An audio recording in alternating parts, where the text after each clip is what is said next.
नमस्ते। आज हम काम, जिंदगी और दौलत के बारे में कुछ कह सकते हैं क्रांतिकारी आइडियाज पर बात करने वाले हैं। जरा सोचिए, क्या हो अगर वो सारी बातें जो हमें करियर और रिटायरमेंट के बारे में सिखाई गईं, आज के दौर में उतनी मायने ही न रखती हों। चलिए इसी में थोड़ा और अंदर चलते हैं। ये रास्ता तो हम सबको पता है ना? पहले पढ़ाई करो, फिर 40 साल तक खूब मेहनत करो और फिर ये उम्मीद लगाओ कि बुढ़ापे में जिंदगी एंजॉय करने के लिए कुछ साल बच जाएंगे।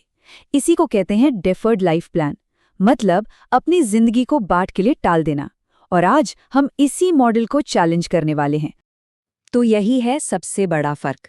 एक तरफ है वो पुराना तरीका जो कहता है कि भाई खुशी तो भविष्य में मिलने वाला एक इनाम है, और दूसरी तरफ है ये नया आइडिया जो पूछता है क्यों इंतजार करें, क्यों ना अभी से एक ऐसी जिंदगी बनाई जाए जिसे हर पल, हर कदम पर जिया जा सके। और यही सवाल इस पूरी सोच के दिल में है। क्या हो अगर हम कामयाबी को बैंक बैलेंस से नापे ही नहीं? क्या हो अगर उसे किसी और चीज से मापा जाए? बस यही सवाल हमें एक बहुत ही दिलचस्प कॉन्सेप्ट की तरफ ले जाता है। मिलिए द न्यू रिच से, यानी नए अमीरों से। और नहीं, ये वो लोग नहीं हैं जो सिर्फ पैसा इकट्ठा कर रहे हैं। ये तो वो लोग हैं जो एक ऐसी दौलत कमा रहे हैं जो उन्हें आज़ादी देती है। आज़ादी अभी, इसी पल में, अपनी शर्तों पर जीने की। देखिए, सोच में कितना बड़ा फर्क है। जहां एक तरफ ट्रेडिशनल वर्कर भविष्य के लिए पैसे बचाने पर फोकस करता है, वहीं ये नए अमीर अपना टाइम और कहीं से भी काम करने की आज़ादी पाने पर जोर देते हैं। ये सिर्फ काम करने का तरीका बदलना नहीं है, ये तो जिंदगी जीने का पूरा नजरिया ही बदल देना है। तो फिर इन नए अमीरों की असली करेंसी क्या है? ये डॉलर या रुपए नहीं है। इनकी करेंसी है टाइम की आज़ादी। ये चुनने की आज़ादी कि अपना दिन कैसे बिताना है। लोकेशन की आज़ादी, मतलब कहीं से भी काम कर पाने की आज़ादी। और इन सबसे ऊपर इनकी करेंसी है अच्छे अनुभव और जिंदगी की क्वालिटी। ठीक है, तो ये सब सुनने में तो बहुत अच्छा लगता है ना? लेकिन इस आज़ादी को हकीकत में कैसे बदला जाए? तो चलिए अब कुछ प्रैक्टिकल तरीकों पर बात करते हैं जो इस लाइफस्टाइल को मुमकिन बनाते हैं। इनमें से एक सबसे पावरफुल टूल है 80/20 का नियम, जिसे परेटो प्रिंसिपल भी कहते हैं।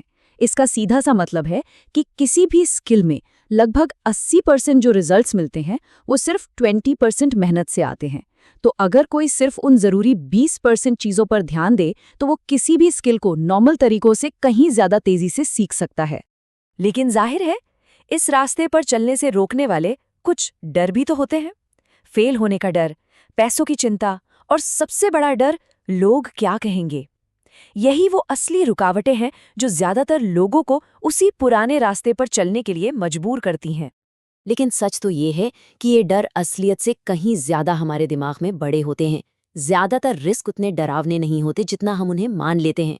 और जब कोई सोच समझकर कैलकुलेटेड रिस्क लेता है, तभी जाकर कुछ असाधारण हासिल होता है। तो जब कोई इन डरों से आगे निकल जाता है और चीजें जमा करने के बजाय अनुभवों को ज्यादा जरूरी मानने लगता है, तो उसकी जिंदगी दिखती कैसी है? जरा सोचिए कि कोई अर्जेंटीना के रंगीन गलियों में हफ्तों तक टैंगो सीख रहा है, वहां के संगीत और कल्चर में पूरी तरह से खोया हुआ। या फिर इटली के किसी गांव में एक मास्टर शेफ से पास्ता बनाना सीख रहा है, ताज़े मसालों की खुशबू और सदियों पुरानी रेसिपीज को समझते हुए। या शायद एशिया के किसी शांत मॉनेस्ट्री में मार्शल आर्ट्स की ट्रेनिंग ले रहा है, सिर्फ शरीर को नहीं बल्कि मन और आत्मा को भी साधते हुए। यही तो वो अनुभव है जो जिंदगी भर की यादें बन जाते हैं और इंसान को अंदर से ग्रो करने में मदद करते हैं। और ये सिर्फ कहने की बात नहीं है, इसके पीछे बाकायदा साइकोलॉजी है। रिसर्च बार बार ये दिखाती है कि चीज़ों से मिलने वाली खुशी के मुकाबले अनुभवों से मिलने वाली खुशी कहीं ज्यादा टिकती है। एक नई कार का एक्साइटमेंट तो कुछ टाइम में खत्म हो जाता है, लेकिन किसी ट्रिप पर बनाई यादें जिंदगी भर साथ रहती हैं। तो आखिर ये सारी बातें हमें कहाँ ले जाती हैं? ये ले जाती हैं इस आइडिया की तरफ कि कामयाबी का मतलब अपनी शर्तों पर तय किया जाए और अपनी जिंदगी को बस यूं ही कटने ना दिया जाए, बल्कि उसे जानबूझकर डिजाइन किया जाए। तो यहाँ से कुछ जरूरी बातें जो हम ले सकते हैं वो ये हैं। अनुभवों को चीजों से ऊपर रखें। हमेशा कुछ नया सीखते रहें। डर को अपने फैसलों पर हावी ना होने दें।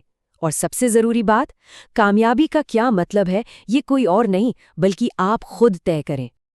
आखिर में सारी बात बस इस एक चीज पर आकर टिकती है, हम सबके पास सिर्फ एक जिंदगी है। तो सवाल ये है, क्या इसे बस वैसे ही जी लिया जाए जैसे चलती आ रही है, या फिर इसे सोच समझकर अपनी मर्जी से डिजाइन किया जाए? ये नए अमीरों का फलसफा हमें दूसरा रास्ता चुनने के लिए कहता है। और इसी के साथ हम आपको इस आखिरी सवाल के साथ छोड़ जाते हैं। जरा सोचिए, अगर कोई लिमिटेशन ना हो, कोई रोक टोक ना हो, तो आपका एक परफेक्ट दिन कैसा दिखेगा? इस सवाल का जवाब ढूंढना ही एक बेहतर जिंदगी डिजाइन करने की तरफ पहला कदम हो सकता है। हमारे साथ जुड़ने के लिए शुक्रिया।